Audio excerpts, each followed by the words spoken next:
Curran Bhatia here at the Tank Davis versus Rolando Romero weigh in here with BC, Brian Campbell. A reunion of sorts. The reunion that needed to happen, long overdue. We saw a little pushing and shoving up there. Your thoughts? I was like that Leonardo DiCaprio meme, right? Where he's like, yeah, that's my stuff. No, seriously, I love this fight because it kind of brings that like schoolyard, like street fight element to like a legitimate pay-per-view fight, which it is between two unbeaten lightweights. I liked the intense stare down. I liked Rolly stepping in front of him. You had a little shove. You had a little business look. It gets the pro wrestling feelings good, but it also attracts attention, and that's what this fight's all about. I never would have guessed that Rolly Romero would be in a pay-per-view main event against Tank, and it would be this intense, and it would be this. But Rolly, love him or hate him, man, whatever he's doing, he's doing it right. He's getting people talking. And Tank Davis has also made himself into a star, right? This place was packed here in Brooklyn. We're doing this outside of the Barclays Center, and the fans are here. He's made himself a star. He's the type of fighter where your mainstream sports fans will text you and say, oh, did you see that knockout by Tank Davis? Do you think that's like a blueprint that other young fighters could take, what Tank's done? Yeah, I mean, look, Tank has done so many things right that I don't even think he gets credit for. Box office attraction. To understand what we always said when we covered the Jake Paul fights in the past couple of years, they were different. You had like Dogecoin people in the crowd and like video game people over here and anime people. Like, it's just a different crowd. To his own degree, Gervonta is that type of unique star where you see the flashy tattoos, he's ahead of the game. You see the connection with the hip hop community, other pro athletes, front row at all of these fights. It's a lot of that. I may not love boxing, but I love knockouts and I love stars, and this guy is showing me that he's something special, so I'm going to follow him. But it's working, and you can see a different kind of atmosphere to his fights. And when you can sell out arenas, like we talk about pay-per-view stars, and look, Tank's a legitimate pay-per-view brand, but when you can go to Atlanta, D.C., Baltimore, Philly. I mean, you can go up and down L.A. and you can bring the same crowds. I mean, Tank's special. You want to make sure that security is good here, and I think they're breaking down the stage. We're going to continue this conversation down there in a minute. We were talking about Tank making himself into a star. Rolly, with his confidence, I want to get your thoughts on this.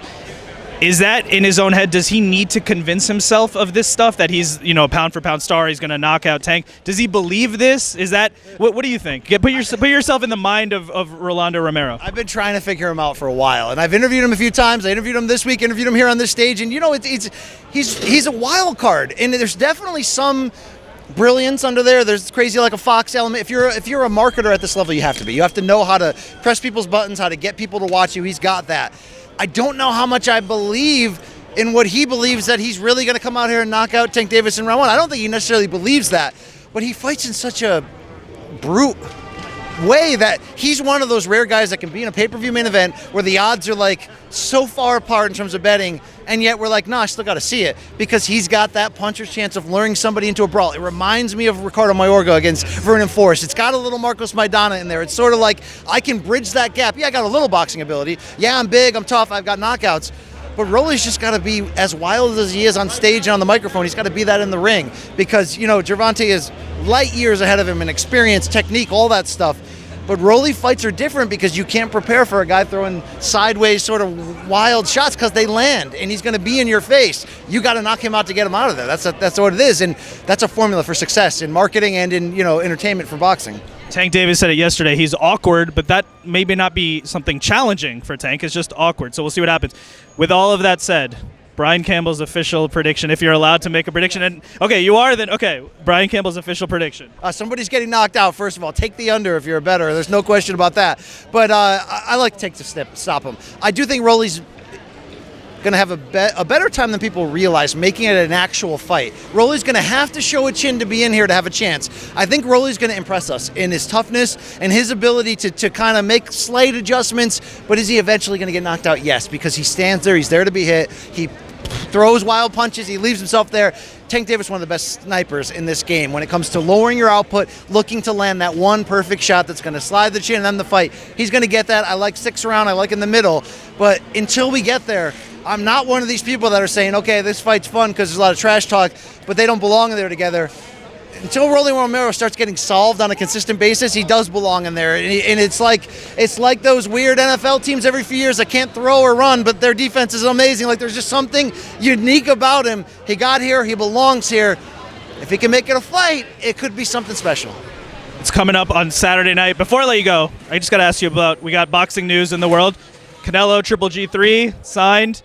I want to get your thoughts. Canelo not rematching Bivol right away. Is that the right decision for his career and to take on Triple G? And then hopefully we get that rematch with Bivol maybe later next year. Whether it was right or wrong, you get the feeling, listening to the insiders, that he had to. He signed the contract when he went back to DAZN and Eddie Hearn, and it said, look, Bivol first, then it's got to be Triple G. And I think one thing Canelo knows is this fight doesn't motivate him a lot, but he gets that the fans really want it. He gets that his remaining critics really want it because I was there both fights. I thought Golovkin won both, and the second one's obviously really close. But my point is, it's a great rivalry that's delivered on the highest level. Canelo's doing this because he knows the people want it, and he is about the people.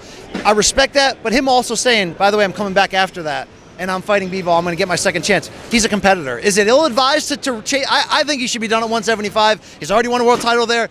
Go back to 68. There's so many great names. But membership has its privilege, and Canelo's been very responsible with this privilege of being the pound-for-pound king and the sport's biggest draw at the same time. And so if this is the way he wants to go and he has to go, I don't think we can lie about one thing. A lot of us on the inside believe that Canelo's going to win this third fight, and maybe even by knockout.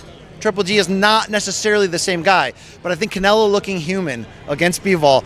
It's the first time since the Danny Jacobs fight, which was a clear but close competitive win for Canelo, that I thought he looked a little human. Since then, it's been one inhuman performance after another. He's been incredible. That humanized him just a bit. Golovkin's got a similar style to Bivol. It's an uphill battle, but the idea, could this third fight be competitive and could it be necessary? Could it be dramatic? Could it be a lot of things? Yeah, I think business is going to pick up now. And I think, look, Mayweather-Pacquiao's build survived. Pacquiao getting knocked out in one punch by Marquez. Sometimes you stay the course. It still matters. Right now, Triple G, Canelo 3, it kind of matters. It kind of matters right now, and I'm excited about it. One last question before I let you go. We were talking about the marketing angles of Tank Davis. I know you mentioned Jake Paul at one point. Jake Paul's next fight, August 13th. I know you spent time with Jake, and you spent time with Logan. Yeah. And we saw what Jake did with the Serrano-Taylor event, right? Promoting that event, bringing that up to what it should be. Your thoughts on people from other walks of life, YouTubers, elsewhere. We're seeing celebrity boxing, exhibition fights. All of this stuff is coming into this combat sports world. Your thoughts on that? Well, I think there's room for it if it's sold right, and if it involves celebrities or stars or people that you're like, you know what?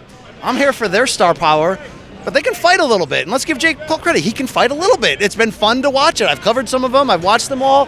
And it's different. Do I want it as the co-main event or the main event above a traditional boxing fight? No.